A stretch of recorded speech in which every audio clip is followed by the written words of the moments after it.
श्रीवास्तव, आप देख रहे हैं आई न्यूज। आई न्यूज में आपका स्वागत है। आइए नजर डालते हैं अब तक की कुछ प्रमुख खबरों। औरैया में गैस रिफिलिंग करते समय कार में लगी आग, देखते ही देखते आग का गोला बनी ओमनी कार। गैस रिफिलिंग करते शॉर्ट सर्किट लगी आग। फूफद कस्बे के स्कूलों में एलपीजी गैस से चल रही सैकड़ों ओमनी वैन। फूफद कस्बे में स्कूल संचालन मौत के मुंह में डालकर नन्हे मुन्ने बच्चों के साथ किया जा रहा है खिलवाड़। फूफद थाना क्षेत्र के सेदुलवाड़ की घटना है आई सामने। फिरोजाबाद से गोविंद सिंह कुशवाहा की ये खास रिपोर्ट। सिलेंडर भरे इतनी वक्त आग लगी है। गैस निकट सिलेंडर की गाज को आगे जलने। अरे वो बस था, ऐसे नहीं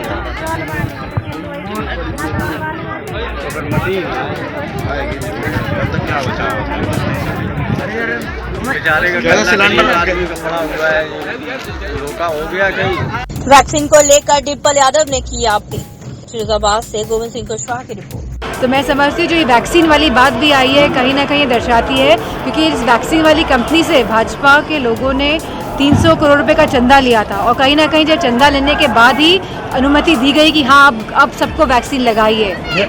और आज हम देख रहे हैं कि गांव-गांव शहर में जब हमें सुनने में आता है कि 30 साल की उम्र के बच्चे या 40 साल की उम्र के जो लोग आकस्मिक मृत्यु से मर रहे हैं, जैसे कि उनको दिल का दौरा पड़ जा रहा है या ब्रेन स्ट्रोक हो जा रहा है, तो कहीं ना कहीं ये वैक्सीन लगाने के ही वजह से अब समझ में आ रहा है कि इस तरह की घटनाएं घटित हो। बिल्किसगंज सीहोर में आयोजित मतदाता जागरूकता कार्यक्रम में शामिल हुए निर्वाचन पदाधिकारी। मध्य प्रदेश के मुख्य निर्वाचन पदाधिकारी अनुपम राजन आज सीहोर जिले के बिल्किसगंज में आयोजित मतदाता जागरूकता कार्यक्रम में शामिल हुए। सीहोर जिले में 7 एवं 13 मई को होने वाले चुनाव में मतदान प्रतिशत बढ़ाने के लिए सीहोर जिला चुनाव अधिकारी दोबारा नगर एवं गाँव में अनेक कार्यक्रम कर मतदाता को वोट डालने के लिए जागरूक किया जा रहा है। सीहोर से चंद्र सिंह बागवान की रिपोर्ट।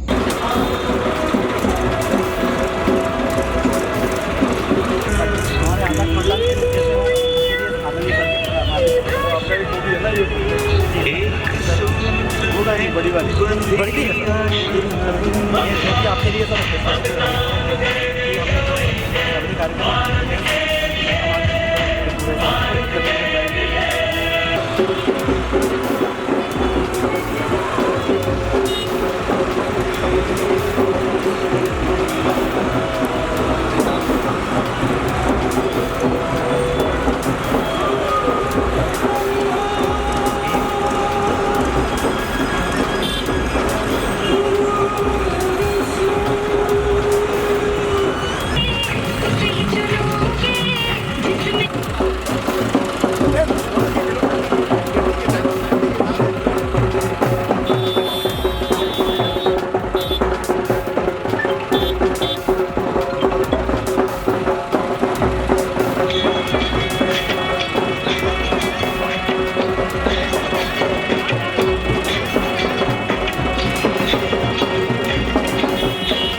कहाँ हुई थी?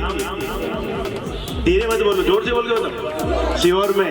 और हम लोगों ने क्या डिसाइड किया था? सीहोर बनेगा, आवाज नहीं सुनाई दे रही है। सीहोर बनेगा, सीहोर बनेगा। यस, जो हम लोगों ने तय किया था वो हम लोग इस बार अचीव करके रहेंगे। इस बार हमारा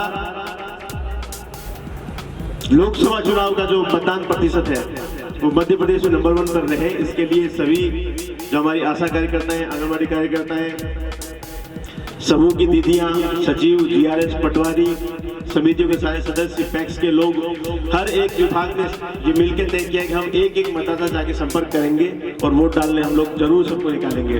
और ये काम आज से नहीं, कल भी होगा, परसों भी होगा। जो पूरा नियम निकला है, पूरा एक लेटर आप लोगों को दिया है। वोट डालने जाना है, हमें वोट डालने जाना है। लोकतंत्र के महापर्व को मिलकर हमें मनाना है। तैयारी की स्टार्टिंग का तैयारी का दिखा रहा है।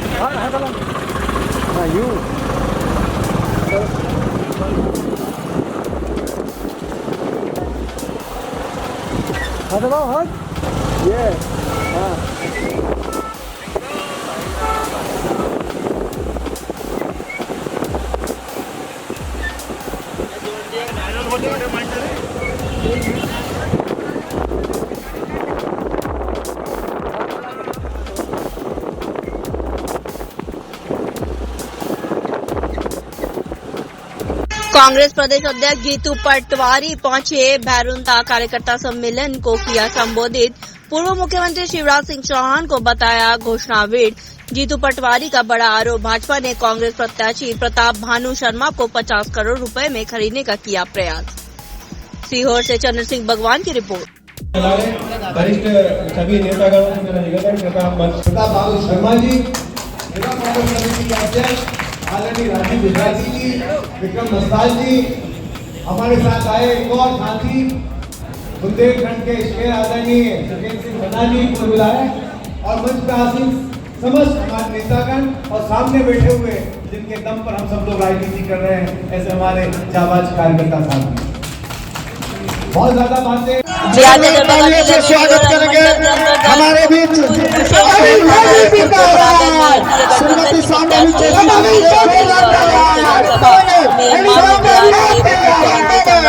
एवं राष्ट्रीय अध्यक्ष लोक जनशक्ति पार्टी रामविलास के राष्ट्रीय अध्यक्ष चिराग पासवान एवं बिहार के सरकार के मंत्री अशोक चौधरी पार्टी के पूर्व प्रत्याशी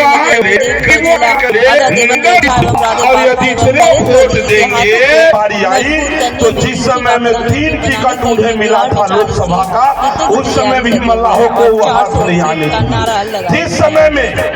जिस समय में विधानसभा में जब वो बोले थे कि हमको आरजेडी पीठ में खंजर मारा, तो खंजर मारा तब मलहम किसने लगाया? मलहम लगाने के नाम पर भारतीय जनता पार्टी 11 टिकट देने का काम किया। लोगों को लगा उस समय में कि भाई 4 सीट 5 सीट देता ही तो इसके लिए बहुत हो जाता। 11 सीट दिया, 11 सीट दिया। इसलिए 11 सीट दिया कि किसी भी तरह से मलाह समाज के बीच से जनप्रतिनिधि चुनकर आएंगे, अपने अपने क्षेत्र के समस्या का निदान करेंगे और इस समाज का उत्थान होगा। लेकिन वहां भी निषादों को टिकट देने का काम नहीं किए। फिर वर्तमान समय में भी अभी 3 टिकट मिला, यहाँ पर भी 3 में 1 भी सीट नहीं दिए। मैं आपसे पूछना चाहता हूँ, देसी गाय हो या जर्सी गाय, जिसको हम दोनों टाइम हरी काट कर खिलावे, चुन्नी को राय खिलावे, और दूध बाल्टी में देने के बदला सितुओं में नहीं दे, चम्मचों नहीं दे, तो कितना दिन तक उस गाय को हम हरी खिलाते रहे? मुझे नहीं लगता है कि कोई आदमी ऐसे गाय को बहुत लंबा समय बांध कर रखते हैं। उसका गर्दन से घंटी डोरी खोल देता है और कहता है, हे गौ माता, जितना दिन हम सके आपका सेवा किए, अब हमको माफ कर दीजिए। कुछ लोग ऐसे खोल देते हैं और कुछ लोग तो कोनो खास आदमी के हाथ पाई के लोभ में बेच देते हैं। खैर वो तो नहीं कहेंगे, लेकिन इतना जरूर है जो लोग मल्लाह को, खैर वो तो नहीं कहेंगे, लेकिन इतना जरूर है जो लोग मल्लाह को ये सुविधा नहीं देने दिया, इसका अर्थ हुआ कि वो उसने निषादों के पीठ पर चाकू मारने का काम किया है। और जो अमित भाई साहब, जो प्रधानमंत्री जी, उन्हें सारा का सारा सुख सुविधा देने का काम किया, उनके घर में जितना वो गलत बयान देते हैं, वो उससे पूरा आज बिहार नहीं देश शर्मसार हुआ है। इसलिए मैं सबों से प्रार्थना करता, विनती करता, आप इस एनडीए के उम्मीदवार को यहाँ भारी से भारी बहुमत से जिताकर भेजे। ये जीतना केवल गरीबों के लिए जरूरी नहीं है, भारत के लिए जरूरी है, ये विश्व के लिए जरूरी है। नरेंद्र मोदी जी को अनाज पूरे विश्व चाह रहा है, इसलिए आप यहां से इन्हें जिताकर भेजें अपने प्रत्याशी को, ताकि हम कह सके कि समस्तीपुर से भी हम भारी बहुमत से जिताकर भेजे हैं, और सीना ठोक के ये कह सके। मैं इसी आशा अपेक्षा के साथ अपने वाणी को विश्राम देता हूं। जय। सब हम लोगों की जानकारी में, बस आज आप लोगों से ये विनम्र आग्रह करने आया कि अगर मेरे नेता, मेरे पिता आदरणीय रामविलास पासवान जी को सच्ची श्रद्धांजलि देनी है, अगर सही मायनों में आपके परिवार का वो बेटा जिन्होंने पूरा जीवन आप लोगों के विकास के लिए, आप लोगों को मुख्य धारा के साथ जोड़ने के लिए बड़े से बड़ा संघर्ष आदरणीय रामविलास पासवान जी ने किया, बड़ी से बड़ी चुनौतियों का सामना किया, हर संभव प्रयास किया कि कैसे कुशेश्वर स्थान को मुख्य धारा के साथ जोड़ा जा सके। उनसे जितना बन पड़ा उन्होंने करने का काम किया, और तो और अपने जीवन की अंतिम सांस तक संभवतः जब उन्हें अपने स्वास्थ्य की चिंता करनी चाहिए थी, और अगर वो अपने स्वास्थ्य की चिंता करते तो शायद आज मेरे पिता मेरे साथ होते। पर एक ऐसे समय में जब देश में कोरोना की महामारी चल रही थी, उनको इस बात की चिंता नहीं थी कि उनका स्वास्थ्य ठीक है कि नहीं, उनको इस बात की चिंता थी कि हमारे बिहार के जो गरीब लोग हैं उनको 2 वक्त का राशन कैसे मिलेगा। काम धंधा सबका ठप हो गया था, जो रोज कमाता था, रोज खाता था, उसके पास कोई विकल्प नहीं बचा था। ऐसे में मेरे नेता ने देश की नहीं दुनिया की सबसे बड़ी गरीब कल्याण योजना का निर्माण किया, और इसके लिए मैं धन्यवाद दूंगा मेरे प्रधानमंत्री आदरणीय नरेंद्र मोदी जी को। आज भी प्रधानमंत्री गरीब जन कल्याण अन्न योजना के तहत देश में 81 करोड़ लोगों को मुफ्त में राशन दिया जा रहा है। ये देख हमारे प्रधानमंत्री जी की और मेरे नेता आदरणीय रामविलास पासवान जी की ये सोच कि गरीबों को कैसे मुख्य धारा के साथ जोड़ा जाए, मेरे नेता ने, हमारे प्रधानमंत्री ने हर संभव प्रयास किया। महिलाओं के लिए शौचालय बनाने की सोच, एक छोटी सी सोच, पर उस महिला के लिए कितनी बड़ी ये सुरक्षा।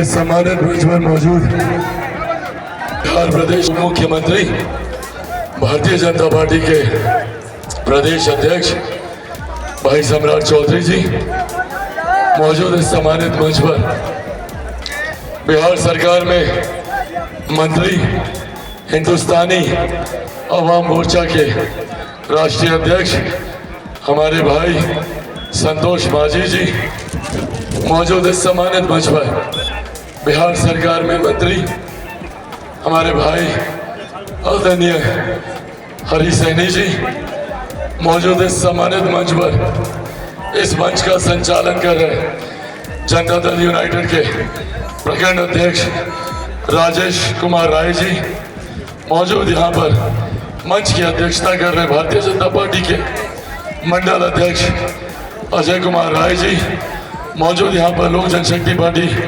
रामविलास के हमारे प्रखंड अध्यक्ष सिकंदर यादव जी, मौजूद यहाँ पर हिंदुस्तानी अवाम मोर्चा के प्रखंड अध्यक्ष नरेश्वर सदा जी, मौजूद यहाँ पर भाजपा के मंडल अध्यक्ष नगर के उमाशंकर शाह जी, मौजूद इस सम्मानित मंच पर बिहार सरकार में और हमारे छोटे शांभवी चौधरी जी के आदरणीय पिता श्री अशोक चौधरी जी, मौजूद इस सम्मानित मंच पर यहाँ से विधायक आदरणीय अमन भूषण हजारी जी मौजूद इस सम्मानित मंच पर मौजूद इस सम्मानित मंच पर लोक जनशक्ति पार्टी रामविलास के हमारे राष्ट्रीय महासचिव डॉक्टर शाहनवाज अहमद कैफी जी मौजूद यहाँ पर हमारे बिहार प्रदेश के प्रदेश उपाध्यक्ष डॉक्टर इंतखाब आलम जी मौजूद यहाँ पर दरभंगा के हमारे जिला अध्यक्ष देवेंद्र झा जी मौजूद यहाँ पर समस्तीपुर के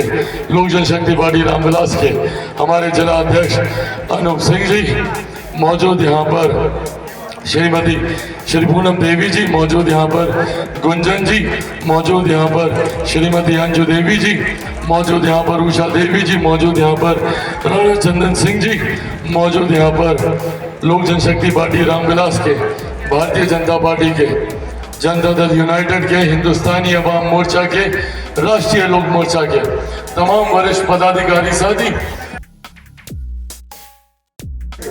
आदरणीय नीतीश कुमार जी ने बढ़कर कहा कि मोदी जी और नीतीश जी मिलकर हर घर तक बिजली पहुंचाने का काम करेंगे और पहुंचा कि नहीं साथियों, गांव-गांव घर-घर तक बिजली पहुंचाने का काम किया।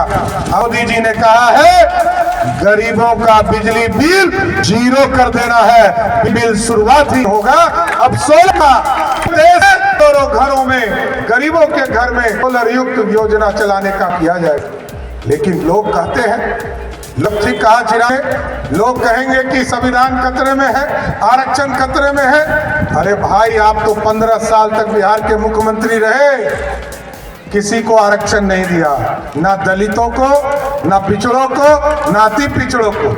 याद कीजिए 2001 का मुखिया का चुनाव, 2002 का नगर निकाय का चुनाव, किसी को आरक्षण नहीं था साथियों, ना दलित को था, ना अति पिछड़े समाज को था, ना स्वर्ण समाज में किसी वर्ग को आरक्षण देने का काम लालू प्रसाद जी ने किया। लेकिन आप साथियों देख लीजिए मोदी जी और मोदी जी के पहले भी भाजपा ने, जहां कांग्रेस पार्टी ने मंडल कमीशन का विरोध किया 1990 में, लेकिन भाजपा ने समर्थन किया 90 में और मंडल का भी समर्थन किया और कमंडल का भी समर्थन भाजपा करते रहती है साथ। और जिस तरह पेंट में बैठे साथ लोग इंतजार कर रहे थे, पूरे देश में 4 करोड़ लोगों को जब पक्का मकान मिल रहा था तो प्रभु श्री राम अयोध्या में इंतजार कर रहे थे अपने टेंट में बैठकर कि हमको भी भव्य राम मंदिर में ले चलो। जब आपने 2019 में यहाँ से लोजपा के सांसद को चुनाव जिताकर भेजा, रामविलास पासवान जी की पार्टी को जिताकर भेजा, देश के यशस्वी प्रधानमंत्री ने कहा अब अयोध्या में भी प्रभु श्री राम को स्थापित किया जाएगा, उसको भी स्थापित करने का काम किया। और साथियों अब हम लोगों ने भी तय किया, अयोध्या में जन्म हुआ था प्रभु श्री राम का, वहां पर भगवान राम स्थापित हो गए और हम लोग तो माता जानकी के जन्म स्थान पर है। हम लोग ने भी तय किया है कि सीतामढ़ी में माँ सीता का एक भव्य सीता मंदिर बनाने का काम किया जाएगा। इसलिए आज लोग पूछते होंगे कि हम राम भगवान के ही नाम पर वोट मांगते हैं, लेकिन साथियों हम काम भी करते हैं। घर घर शौचालय पहुंचाने का काम मोदी सरकार ने किया, बिजली पहुंचाने का काम मोदी सरकार ने किया, घर घर पेट में अनाज पहुंचाने का काम भी मोदी सरकार ने किया। एक बार हाथ उठाइए तो जिनको जिनको 5 किलो अनाज मिल रहा है साथियों, अब मोदी और नीतीश कुमार ने तय किया है जिनको जिनको 5 किलो अनाज मिल रहा है अब उनका 5 लाख तक का किसी भी हॉस्पिटल में इलाज मोदी और नीतीश कुमार मुफ्त कराने का काम मोदी सरकार करेगी साथियों। ये है पूरा विश्वास, भारत के लोगों के लिए गरीब कल्याण का काम किया जा रहा है, युवाओं के लिए काम किया जा रहा है और किसानों के घर है, अपने परिवार के लोगों के बीच में हूँ, अपने पिता तुल्य, अपनी माता, अपनी बहनों, अपने भाइयों के बीच हूँ। तो यहाँ पर कोई राजनीतिक बात नहीं, परिवार की बात आप लोगों से करने आया। ये वही जगह है जहाँ पर बचपन में आप लोगों ने मेरे नेता, मेरे पिता आदरणीय रामविलास पासवान जी को भी यही कुशेश्वर स्थान की गलियों में घूमते दौड़ते खेलते देखा होगा। तमाम वो बुजुर्ग जो यहाँ पर मौजूद हैं, आप सबको वो दिन याद होंगे जब मेरे पिता यहाँ अपने ननिहाल में आते थे और अपने घर में एक बच्चे की तरह किस तरीके से यहाँ घूमा करते थे। और आप लोगों को वो दिन भी याद होगा जब चिराग पासवान भी अपने पिता के साथ उनका हाथ पकड़कर यहाँ पर आता था। बाबा साहब के हम लोग दर्शन करने हम लोग जाते थे और वही स्नेह जो आप लोगों ने मेरे नेता मेरे पिता आदरणीय रामविलास पासवान जी को दिया, आप लोग मुझे भी दिया करते थे। साथियों, अगर आज मेरे पिता जीवित होते, अगर आज वो यहाँ होते तो वो भी मेरी बहन अपनी बेटी शांभवी चौधरी जी के लिए यहाँ आप लोगों के सामने उसका आशीर्वाद आप लोगों से मांगने के लिए आते। पर आज क्योंकि आदरणीय रामविलास पासवान जी इस दुनिया में नहीं है, आज जब वो जीवित नहीं है तो मैं यहाँ पर उन्हीं का अंश, उन्हीं का खून, बस आप लोगों से ये आग्रह करना और आप लोगों के साथ ये जानकारी साझा करने आया हूँ। देश भर में 2 चरण के चुनाव हो गए, जिसमें बिहार की भी 9 लोकसभा की सीटों पर मतदान हो चुका है। ऐसे में जब देश में अधिकांश सीटों पर जब मतदान हो चुका है तो रुझानों में एक बात तय है कि जब 4 तारीख को जब ईवीएम मशीन खुलेंगी तो 4 तारीख को मौजूदा प्रधानमंत्री आदरणीय नरेंद्र मोदी जी तीसरी बार देश के प्रधानमंत्री बनने जा रहे हैं। इसमें कोई संदेह नहीं है, इसमें किसी तरह की कोई शंका नहीं है। ऐसे में साथियों, आप लोगों से बस ये विनम्र आग्रह करने आया कि जब 4 जून के बाद मौजूदा प्रधानमंत्री तीसरी बार प्रधानमंत्री बने तो ऐसे में समस्तीपुर लोकसभा का प्रतिनिधित्व करने वाला सांसद एक ऐसा व्यक्ति होना चाहिए जो हमारे प्रधानमंत्री के बगल में बैठकर आप लोगों की समस्या का समाधान कर सके। एक ऐसी सांसद होनी चाहिए जो बिहार में मेरे मुख्यमंत्री के बगल में बैठकर आप लोगों से जुड़ी हुई समस्या का समाधान कर सके। ऐसे में वो सांसद मौजूदा प्रत्याशी मेरी छोटी बहन शांभवी चौधरी जी से बेहतर और कोई नहीं हो सकता, इस बात की गारंटी चिराग पासवान आप लोगों को देकर जाता है। साथियों, यहाँ पर सिर्फ शांभवी चौधरी चुनाव नहीं, प्रधानमंत्री आदरणीय नरेंद्र मोदी जी की। साथियों, एक प्रधानमंत्री जो हमें सीमा से भी सुरक्षित रखता है और अंतरिक्ष के माध्यम से भी हम लोगों के विकास की सोच रखता है, ऐसे में ये जिम्मेदारी हम लोगों के ऊपर आती है कि ऐसे प्रधानमंत्री को तीसरी बार पुनः हम लोग चुनकर भेजें। अगर साथियों कहीं गलती से हम लोगों से कोई चूक हो गई तो सोचिए इसका कितना बड़ा नुकसान हम लोग को झेलना पड़ेगा। आप लोग परिवार के लोग हैं, इसीलिए आपको एकदम साफ शब्दों में इस बात को बता रहा हूं। अगर कहीं गलती से कोई दूसरा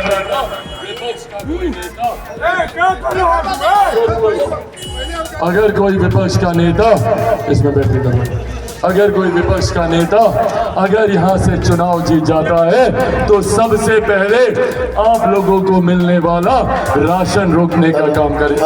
सबसे पहले अगर वो जीतता है तो महिलाओं को जो उज्ज्वला योजना का लाभ मिल रहा है वो लाभ मिलना बंद होगा। ना 5 किलो राशन किसी को मिलेगा, ना 5 लाख रुपए तक का जो मुफ्त इलाज कराया जाता है ना वो मिलेगा। और तो जो हम लोगों की जमीन जायदाद है ये हम लोग को समझना जरूरी है। आजकल कांग्रेस जिनके प्रत्याशी यहाँ पर घूम रहे हैं, कांग्रेस की एक सोच है इनहेरिटेंस टैक्स को लागू करने की। क्या है ये टैक्स, किस बात का है ये टैक्स? ये टैक्स आपकी संपत्ति पर लगाया जाएगा। चाचा सुनिएगा गौर से, आपकी जो जमीन है ना, जो गरीब किसान छोटा मोटा जमीन ले लेता है या जो भी संपत्ति आप लोग तैयार किए होंगे या चाची जो गहना जेवर आप लोग रखी होंगी घर पे, अगर ये लोग कांग्रेस राजद का लोग आएगा तो ये लोग उस पर भी टैक्स लगाकर 55% 55% आप लोगों की संपत्ति ये लोग हड़पने का काम करेगा। इस सोच के साथ कांग्रेस सरकार आगे बढ़ने की सोच रख रही है। हम लोगों ने लंबे समय से देखा, 55 साल कांग्रेस की सत्ता रही, गरीबी हटाओ का ये लोग नारा लगाते रहे, पर हकीकत में सबसे ज्यादा संपत्ति अगर किसी ने देश की लूटने का काम किया तो इन्हीं कांग्रेस के लोगों ने, इन्हीं राजद के लोगों ने। हम लोग भूल नहीं सकते कि कैसे नौकरी के बदले जमीन लिखाने का काम किया जा रहा था। वो तो धोखे से किया जा रहा था। आज विधिवत तरीके से, सूचित तरीके आप कल्याण की योजना प्रधानमंत्री चला, जो प्रधानमंत्री आने दिनों में 2047 तक भारत को एक विकसित देश बनाने की सोच रखते हैं। भारत जब विकसित देश बनेगा तो हर एक प्रदेश विकसित बनेगा, बिहार विकसित राज्य बनेगा। बिहार का हर एक जिला, यहाँ का हर एक प्रखंड, यहाँ की हर एक पंचायत और यहाँ का हर एक गांव विकसित गांव बनेगा। ये सोच प्रधानमंत्री नरेंद्र मोदी जी की एनडीए सरकार की है। पर वही दूसरी तरफ ऐसे लोग हैं जो सिर्फ और सिर्फ हम लोग को डराने का काम करते हैं। उन लोगों के पास विकास का कोई मुद्दा नहीं है तो बात क्या करेंगे कि संविधान को खत्म कर दिया जाएगा, बात क्या करेंगे आरक्षण को समाप्त कर दिया जाएगा, बात क्या करेंगे लोकतंत्र की हत्या कर दी जाएगी। साथियों, जो लोग आज भ्रम फैलाते हैं कि लोकतंत्र की हत्या कर दी जाएगी, ये वही कांग्रेस की सरकार है जिन्होंने सन 75 में सही मायनों में आपातकाल लगाकर लोकतंत्र की हत्या करने का काम किया। आज ये लोग डर बैठा रहे हैं कि लोकतंत्र की हत्या कर दी जाएगी। डॉक्टर बाबा साहब भीमराव अम्बेडकर का बनाया हुआ ये संविधान है। दुनिया की कोई ताकत नहीं है कि जो इस संविधान के ऊपर कोई आंच उठा सके या आरक्षण के ऊपर कोई आंच उठा सके। और आज आप लोगों के सामने चिराग पासवान, मेरे नेता पिता आदरणीय रामविलास पासवान जी के संघर्षों की कसम खाकर आप लोगों को ये विश्वास दिलाता हूँ कि जब तक चिराग पासवान जिंदा है, न संविधान को कोई खतरा है, न आरक्षण को कोई खतरा है।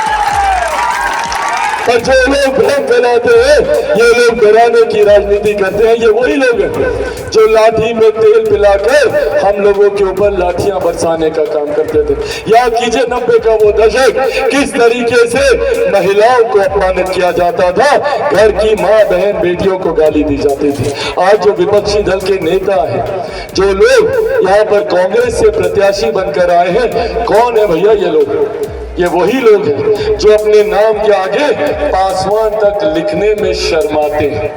शर्म आती है इन लोगों को कि अगर हम पासवान लिख देंगे तो लोग हम लोग को गलत बोलेगा। शर्म आती है। देश दुनिया घूमेंगे, बड़ी बड़ी गाड़ी में घूमेंगे, बड़े बड़े घर में रहेंगे, वीआईपी ठाट बाट से जिएंगे, पर पासवान नहीं लिखेंगे। क्यों? क्योंकि दुनिया बोलेगी कि देखो दलित। शर्म आती है। ये वही लोग हैं जिन्होंने मेरे नेता, मेरे पिता आदरणीय रामविलास पासवान जी को जीते जी जितना अपमानित हो सकता है अपमानित करने का काम किया। उन्हीं के परिवार के होने के बावजूद हर समय उनको नीचा दिखाने का काम किया, उनको हरवाने का काम किया, उनके पीछे उनकी ताकत को कम करवाने का काम किया। ये वही घर के लोग हैं जिन्होंने घर का होने के बावजूद हमेशा घर में फूट डालने का काम किया। कोई भूल सकता है 2020 में जब मेरे नेता के निधन के बाद